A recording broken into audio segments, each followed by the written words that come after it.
Hey, good evening, everyone, and welcome to yet another episode, the fourth episode of Cutting Through Conversations That Go Beyond the Plate. I started out this series about a week ago, and we've had some really interesting conversations. We've talked about the future of restaurants. We've talked about how to eat healthy during the lockdown. We've looked at wine movies. Today we've got another really interesting session and something that is actually quite close to me, really, something that actually hits home in a way that many of the others haven't as yet. This is a little bit more personal than the others. And I'm just waiting for Chia, and yes, we've got her. Today is about, as you've probably figured from the invite, it's about Mangalorean cuisine and about some of the intricacies of Mangalorean. And there we have Shriya. Hey Shriya, how are you doing? Hi, I'm good. How are you? All well, all well. So as I was saying, today we're going to be talking about Mangalorean cuisine, and we've got Shriya Shetty, who is in Mangalore right now, and so this is really authentic, as people love to say. So let me quickly introduce Shriya. Shriya's a chef by profession, a Bombay girl. She moved to Mangalore in 2016 to connect more closely with her culinary roots. And since she's been there, she's been interacting closely with home cooks, home chefs, figuring out the intricacies and the secrets of a lot of the masalas. When she's not doing her research, she runs Pumpkins with her partner Varun, and she also takes care of two dogs, one of which only is a boxer, the other is an indie. And she's also worked in professional kitchens. She's worked in Ellipsis, Colaba, and in Gagan, Bangkok. So Shriya, lovely to have you. Thank you for joining us. Hope all well with you. Yes, all good. Thank you so much for having me. I'm super excited. It's been a very rainy day in Mangalore today. So Oh, actually, okay. for a good part of the day, we didn't have power. So we were just a bit worried that I hope power comes back, and luckily it has. So, Well, then I guess I'm really lucky. yeah. Okay. So, Shriya, when we talk about Mangalorean food, what are we really talking about? Because Mangalore is actually just one city. I mean, is that what we're Yeah. talking about, or is Mangalore a larger region that is being referred to?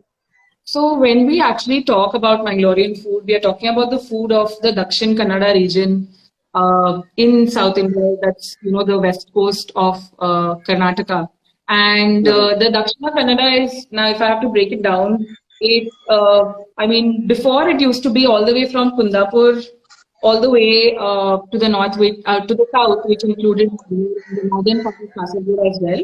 And Hmm. right now, I think in about 1997 or 1999, they divided the two districts into Udupi and then Dakshina Kannada. So Kundapur, Udupi, and Karkala became part of the Udupi district, and then Mangalore has another seven taluks, which became part of Dakshina Kannada. But when we talk about Mangalorean food, it is all of these regions combined. So Udupi plus Dakshina Kannada is what we speak about when we talk about Mangalorean cuisine. It's more famously or commonly known as Mangalorean cuisine to Okay. everybody. So the northernmost point would be Karwar, Kundapur. Kundapur. Kundapur. Okay, Yes. and the south would be Kerala because that's where Yeah, you're so almost the touching. northern part of Kasargod. Okay. So, not even Kasargod also right now is, I mean, considered as part of Kerala completely. But when you talk about Dakshin Kannada, one part of Kasargod comes there because we have a lot of Mangaloreans who are settled in Kasargod. So a lot of influences in the food coming through the Okay. two, right at the border. Okay. And also when we're talking about the cuisine now, what we're really referring to is the bunt cuisine, really, like you're a Shetty, you're a bunt. Yes. But Mangalore is actually quite a complex place when it comes to religions. It's not just a Hindu Oh, dominated yes. area. So what are the kind of, let's just look at the religions that we are talking about over there. So Mangalore actually does not just have, I mean, Bund cuisine is famous because of the Shetties who set up restaurants all over, and the Udupi restaurants as well, from the Udupi Brahmins Right. who set up.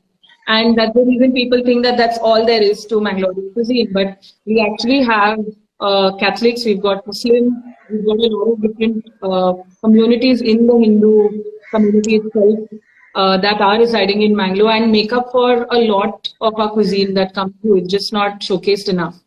Okay. So like, I mean, when you got in touch with me and you said that let's do something regarding religion and caste and the influence of it in Mangalorean food, I was like, where do I even start? Because if Okay. you, I mean, to start with religion and caste, you need to kind of look at the dominant or the prominent religions that are there in Mangalore now. And you Hmm. also have to look back into history to see how the communities came into Mangalore as well. Hmm. And that Hmm. is, I mean, that's something that has taken me itself. I've been reading up for a week, and I still feel that there's so much more to it, and there's just so many different communities that are right here. And I mean, we will discuss it. We'll try to cover as much as possible today. Yeah, well, And I'm actually a Mangalorean Catholic. Everyone thinks that the only Catholics in India are from Goa, but no, there's a yes, very strong community from yes, Mangalore. And yes. yeah, coming to caste as well, that's quite interesting because uh, not only are the Hindus aware of their caste, the Mangalorean Catholics are also very, very caste conscious. So Yes. I am actually half Brahmin and half Kshatriya, and that is something that I have known about for some time. But I would imagine the Hindu community has a lot more castes and communities. Yeah, so I don't think, I mean, we don't really follow, or we never really followed a caste system. Hmm. So Mangaloreans are basically, most of us are agricultural. So for us, the land gave us everything, Hmm. so all of the occupations also that were there Hmm. were with turn of the land, I mean, with what we did with our land, and hence the different communities kind of started forming. And Right. so you've got the bunds who are basically landowners. So we used to basically own the land. Then the Hmm. Indira Gandhi bill came, and we lost all of our land. That's another story altogether. But then there's the Bilawas who used to work for the bunds back in the day. Hmm. Hmm. And then there's the Mughaveras, who are the fishing community of Mangalore, very prominent fishing community of Mangalore. And then you've got Hmm. the Mangaloreans, who are basically, the descendants of the Jain rulers from the dynasty days, from when it was an empire, and we were part of Vijayanagar. And Right. Jains and bunds, I mean, there are a lot of different topics, and there are a lot of conflicting ideas on where, I mean, bunds and Jains kind of differ from, because a few people say that bunds are actually part of the Jain community. So we Oh, used to really? be, and at some point, a part of our community broke up, and we became the meat eaters, and we were known as the bunts. Hmm. Bunt essentially, if you go to see the word, bunt basically means a warrior. Oh, So, it okay. was the warrior or the soldier community of Mangalore, and the Jain rulers used to kind of hire the bunts to take care of their place and their manners and everything. So Okay. a lot. I mean, I think Mangalore history is so vivid. A lot of people Hmm. don't really know. Even if you, kind of speak, because when I started doing research and started digging deeper into it, even if you Hmm. see from where the Catholic community comes in, even the Muslim community, for a fact, Muslims think the Muslim community in Mangalore are known as Biaris, and Yeah. it's a Biari community, and it is the oldest Muslim settlement in India. So even Hmm. before Muslims came into India, we had Muslims in Mangalore, and Okay. so they've been since that day, because since that time, because they were basically traders, and they used to do a lot of trading. And in Tulu, Bera means trade. So that's Okay. how the Biari community came in, because they were all majority traders. So this is And a kind they of used Arab to, influence then?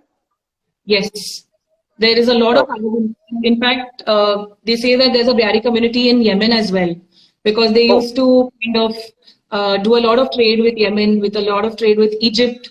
So the influence of the Muslims have come in from there. They have, settled here. The oldest settlement, I think the recorded settlement is in 644 AD, which is Okay. quite old. So they've been part of, Mangalore since a very, very long time. And then the Catholics came in through the Portuguese, so Okay. which was somewhere in 1498.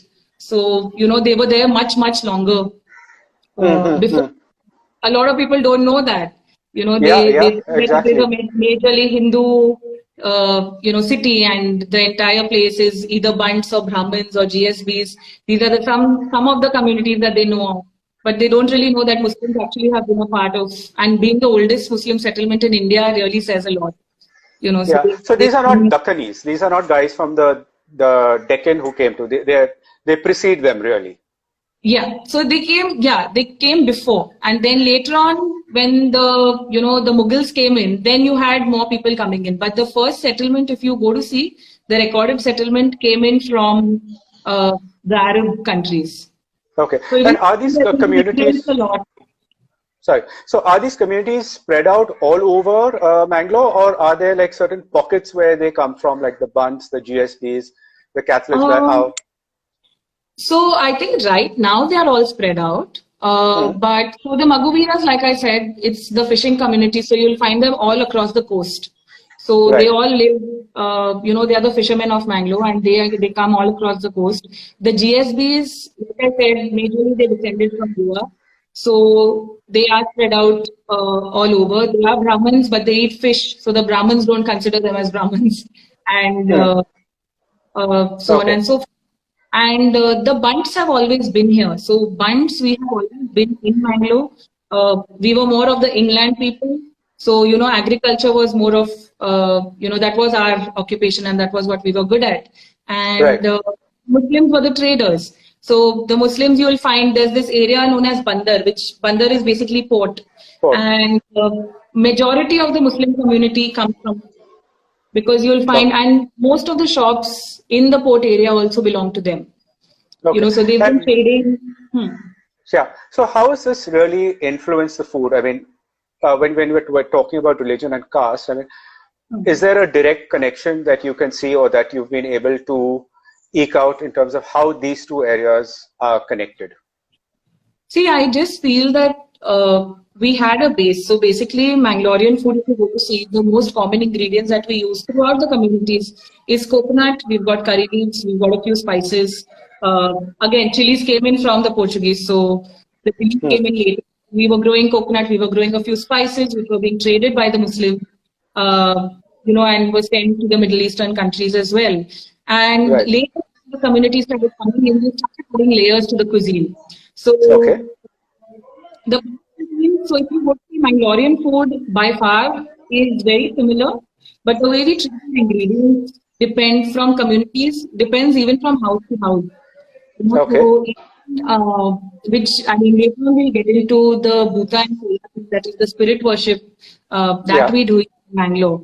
But, to start with the most basic thing, these are the few influences that we have. So if you see, the Mangalorean Catholic food is influenced by Portuguese. So we have a lot of dishes. They use a lot of, souring agents. So they are kind of influenced with the Portuguese cuisine as well as the food from the Konkan coast. So Catholic food gets into that. The Muslim food here from the Muslim community is very understated. So it's not very spice heavy. It's very flavorful. So, you can see the Arabic influence a little bit here and there. Of course, right now, it's all the cuisines are a hodgepodge. I think that is all over India. But when you kind of go and study and you speak to people who've been here for ages and for generations, you can actually find out what the influences were. So just to give you a small example, like the Muslim community, they don't use a lot of garam masalas in their food like we do. So comparing it to my community, so Bund community, it's very rich and robust, wherein their food will be very mild. It will have the spices, it will have coconut, it will have all the ingredients that you can generally find in a Mangalorean home, but it won't be spicy. It won't be, very heaty. And one of the reasons is because they are majorly meat eaters. So, they have to kind of find ways to meet already is quite heaty. So you kind of, if you add more garam masala when you're eating it on a daily basis, it's not really good for your system. So, Okay. those things What influence about it. the GSBs? We haven't really talked about them very much. Is that a very Brahmin-centric food? Is it more spicy? Is it? They are fish and I think meat In fact, eaters it's as well. not very, yeah, they are fish eaters. So the Okay. GSBs are generally fish eaters. They, I mean, right now it's on choice, but traditionally they just eat a lot of fish. They don't eat anything else. They don't eat chicken, mutton, or anything of that sort. And their food is not really spicy. It's more on the slightly sweeter side or slightly on the milder side, I must say. And I think one of the unique things about their cuisine is the fact that they use asafoetida. Cuisine is used a Okay. lot cooking, and they use it not in the powder form that we are so used to that we buy from the market. They actually Right. have hing paste, which they Okay. use, which kind of changes the flavor of their food by a lot. So So it's very interesting with the way they use hing because it's very potent and they know like how much quantity to use, but you have a very dominant flavor of hing, especially in their vegetarian cuisine. okay. So Shreya, can you, for instance, take a dish, one or two Hmm. dishes maybe, Hmm. and look at how different communities have treated it to show us, exactly where the differences Yeah. come? All right. So I think one of the most common or one of the most traditional dishes that we have here in Mangalore is something known as Marwai Pundi. Okay. So, so it's basically a dish that is, it comprises of rice dumplings and a Okay. seafood. Right. Marwai clams, so clams being the most common, and you'll find the same dish being made in all the three countries. So the Hindus make it, the Catholics make it, and the Muslims make it. They all make it Okay. in very similar fashions. So basically, what we do is we kind of make rice dumplings. So you grind rice, then you cook it out, steam it, make them into balls, and then steam them again. And Hmm. it's not really. And then you make a fish preparation. So a seafood sukka, which is like a semi gravy, not like the traditional sukka that we make, like the chicken sukka that we make, and people really know about. So Hmm. uh, the beauty of this dish is that it's not served separately. You actually mix it and you cook in the dumplings with the seafood together, and then you eat that as one dish. So that is Okay. known as Malwai Pundi. A lot of Mangaloreans, if they are watching, they will completely resonate with this dish because it is a very traditional dish, which is you find it through the communities. I think the Catholics don't make it as spice heavy as the Hindus do. And the Muslims, the way they make their pundi is very different. So we just make Okay. round balls and we put it into, the curry. Wherein the Muslims, Right. they actually make an impression. They make a little bit of an impression with their thumb. So it's Uh-huh. like a little bit, it becomes like a bowl, a small bowl that they put into uh, the marwa. And they have this Okay. other thing as so it's either made with clams or prawns. So clams being the most traditional or the most known, variation of it. But when the Muslims do the prawn version, they actually make it in a green curry instead of a red curry. Okay. So Is you, there something similar to the mutlis, or that's completely different? I no. So are you talking about the mutiyas that are No, in the the mutlis, I think, and you had done them once with the impression, the round things with the impression. You had done. for the you've eaten it? Yes, you've Yeah, eaten it yeah. at the pop up. So that is At the pundi. okay. So we call it pundi, the same thing, the rice dumplings. In Biari, they call it pindi. So Marwai Okay. pindi, and we call it pundi, and then the Urpi Brahmins call it ungan. So it just same dishes, slight variations, and then Right. maybe the names will be slightly different here and there. So I think a lot of our food is very similar, but like I said, the way we prepare it will be slightly different. And this is a very nice dish to have, especially being a coastal town and seafood being our, Hmm. we live for our seafood. So Marwai Right. Pundi Right. becomes one of the most important and one of the most underrated or unknown dishes from that come out of Mangalore. Yeah, So that's true. I mean, if it's you a hadn't cooked mixture of it, the rice and yeah, so it's not two separate things. A lot of people think it's two separate, but you actually mix it together and then you have it. Okay. And in terms of the kind of choice of fish or the choice of meat, or is there any separation in terms of who prefers what kind of fish or who doesn't eat what kind of fish? So I think in the Brahmins there is a little bit of this difference where I think they don't eat river fishes Okay. because again, I don't know how true this is. All folklore, and even with all the beliefs of not eating certain meats are basically revolved around folklore. There's no proper reason that why someone doesn't do it. So in the Brahmins there are a few communities or a few households that don't eat river fish because they feel that the fishes feed on feces. And so Okay. that's the reason they'll not eat it. They'll not eat mud crab for the same reason. In my community, not all houses, but some Shetty believe there's a fish known as the madmal mean. Madmal basically means bride, and the fish is Okay. red in color. And they say that the whole ancient history about it is that a Is bride this once. a Raja Rani? Is it also called Yeah. Raja Rani? Yeah. Yes, Okay. yes, yes. So Huh. it's the idea is that she jumped into the sea because she didn't want to get married or something, and she Huh. turned into the fish. So if you eat this Okay. fish, you will have the bad luck that the bride had throughout. But like I said, it's all folklore, and it's how much you want to believe in because not eating something really is about stories that you heard from your grandparents or your parents on why they didn't eat it, or that's when the segregation of caste really comes in. But Mangalore, as far as I have seen, we don't have that proper segregation of caste. Everybody Hmm. is equal, especially now.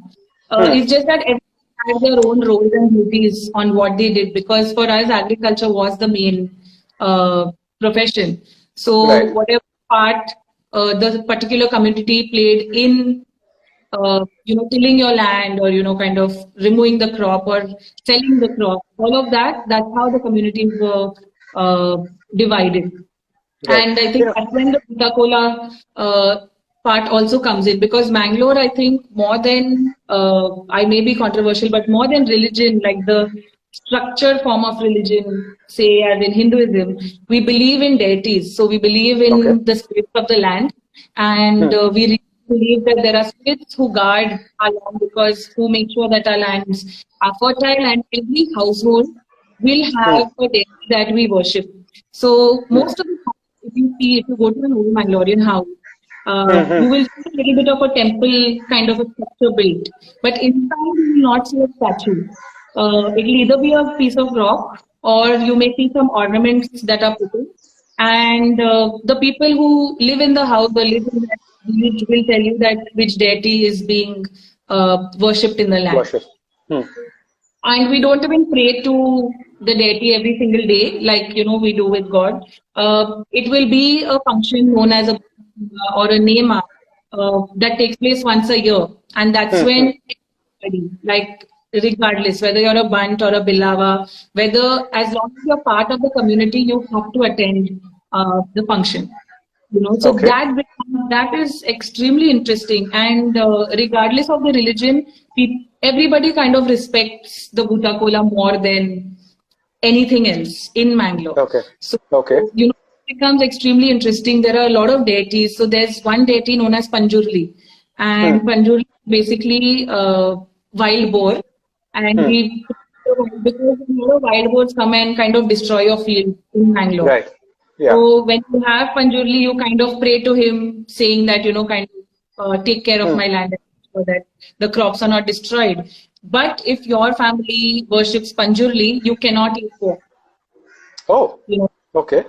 maybe the head of the family or just his immediate family should not eat pork, because I think Mangaloreans, Hindus, we generally ate most of the meat except for beef, I think. And now the pork segregation has come because of, we kind of worship Panchurli, so you can't really eat whom you worship, Hmm. right? So, and it is mainly only to wild boar, so pork and pig becomes a very different thing. But right now people Okay. don't really eat. They just don't eat pork thinking that, it Okay. is Panjurli, and you don't want to get But him. are there other kind of food traditions that are associated with Bhuta Kola? Any other special foods Uh, that are cooked or like prohibited? No, so during the Bhuta Kola, there's sacrifice that happens. So of the chicken, so you basically sacrifice chicken to the deities, and the chicken is cooked on that same night. So it is actually a function that takes place for a couple of days. So Right. it depends on how elaborate your house celebrates it, or whether you're doing it for your own house or you're doing it for the entire village. It Hmm. depends on the number of days the function will go on for. Hmm. And Bhuta Kola, there is this one sacrifice where they sacrifice a chicken, or they'll sacrifice a certain number of chicken to the deity, or they say no ki mannat manga hai, so uski hisab se the number of chicken that will be sacrificed will be saved. But those chicken are cooked the same day in the house, not on the gas. You have to build a fire on the outside, and it is cooked, Okay. and everybody from the house has to eat it. So, it doesn't go to waste, even though it's been sacrificed. It's not like you sacrifice it and throw it. You kind of Right. cook it, and I think there are certain ingredients that they don't add while making the chicken, which you make for the Bhuta Kola and for the Bhuta. So Okay. that I think is a very interesting tradition. That is something that I actually watch the Bhuta Kola for, because it's country chicken that is sacrificed, and it just tastes amazing once it's done. And you have to build a fire outside your house. You can't do it You can't cook inside. on a gas or whatever it is. No, not at all. It's not cooked on the gas at all. So you have to cook it outside. And a lot of, they believe that a lot of questions are answered, because it's basically the spirit comes into somebody, and it's a beautiful, festival of sorts, where they dress up as the different deities, and they perform and they pray, and it's basically everyone coming together and praying that year's crop grows well, and the house is taken Okay. care of, and everyone from the house is safe and sound for the entire. And a lot of questions also kind of get answered. I don't know how true it is. Being a millennial, I just believe that. So it's the same family that performs the Bhuta Kola for you through generations. Right. So like there's a certain family that's doing it for my grandparents. Their descendants will do it for me when I Okay. make the Coca Cola in the same. So, sometimes I'm like, they already know the problems that are there in the house. So they know the issues. But Okay. it's really up to what you believe and how much you believe Okay. to. But all Yeah. in all, it's a beautiful thing. It goes on for the entire night. And it's really amazing. A lot of different deities from different houses that kind of take part in it. Okay. So the other big religious influence, of course, is the Sri Krishna temple in Udupi, and those are also run primarily by the Bunts, or is that a separate community? And how did that whole cuisine kind of? Udupi is, I think, we have a few Brahmins in Udupi, a lot of different sects of Brahmins that are there as well. So the Shivali Brahmins and the Havyakas are the two sects that I know a little bit of, so I can, kind of speak of about. So the Shivali Brahmins are the ones whose cuisine is very famous worldwide. So the Okay. Udupi cuisine that you know of, and the Udupi restaurants that you know of, was started by the Shivali Brahmins. And Okay. the Havyaka Brahmins are basically the priest community. So the Okay. priests who, do the pujas in the temples, they are the Hmm. Havyakas, and their cuisine is slightly different as well. No. In Dharmasthala, which is very, very famous in Mangalore. So Dharmasthala Hmm. temple is run by Jains. Okay. So Jain temples as well that you find in Mangalore as Okay. well. Okay. So the So the temples are majorly run by the Brahmins itself. Okay. And so these guys came to Bombay and went traveled all over and took that cuisine The nationally. Yeah, so the cuisine was part of this Shivali Brahmin community, The Shivali, but yeah.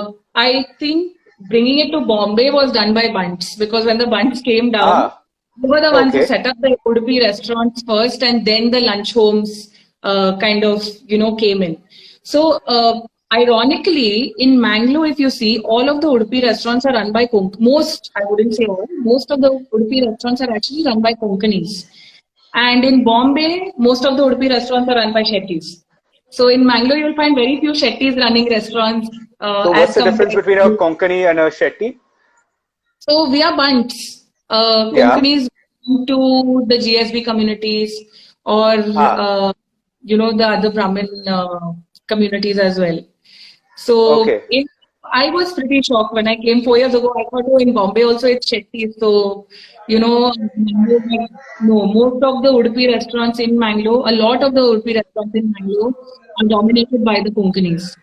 So mostly Okay. GSB, but you do find a lot of other communities, the Brahmin communities as well, who kind of These are run, the veg restaurants, right? yeah, the veg ones. So Udupi But the restaurant is always vegetarian. So if it is okay. known as a Udupi restaurant, you'll never Hmm. find them. The lunch homes are the non-vegetarian restaurants. Because the GSPs also run non-vegetarian restaurants in Yeah, they Mangalore. do. They do. Yes, you'll Yeah. find a lot of Konkani. So there's Maharaja and there's a lot of the Machli and all of that belong to Konkanis. So Oh, Machli GSBs. is Konkani. Okay. Yes. Uh, yeah, but you don't find many of them in Bombay at all. I mean, you don't hardly see any Konkanis running restaurants in Bombay. No, that's dominated by us. so, That's so that's that true. That's true. Yeah.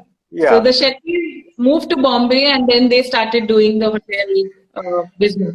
So that's how the Bunt cuisine became famous because they knew Shetties and then they thought that, the Shetties did the Udupi restaurant and the lunch homes as well. And then Hmm. they were like, oh, this is Mangalorean food. This is all you get, in Mangalore because they just saw one community running uh, this particular Many cuisine. dishes. Yeah, Right. they didn't see a lot of the remaining communities that are there. Huh. So Okay. that's how it spread and became famous world over. Okay. And what about the Mughaveras? I mean, we haven't really talked about their food. Is it only seafood, and is So it what? Mughaveras, yeah, so they majorly have seafood. They have access to the freshest fish in the world because Hmm. they catch and then they, kind of eat it. And their preparations are also quite simple.